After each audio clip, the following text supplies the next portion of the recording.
Hello and welcome to Zimstek Media. A prominent Zimbabwean lawmaker, Dr. Ennett Mutodi, has been removed from his powerful role as the chairperson of Parliament's Budget and Finance Committee. The termination was formalized in a letter signed by Speaker of Parliament Honorable Advocate Jacob Mutenda.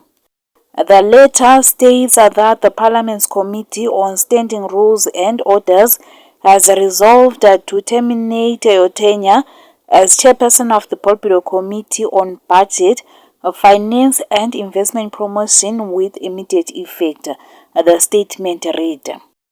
The one-page notice informed Dr. Mutodi that all benefits and entitlements attended upon the said role shall likewise be discontinued.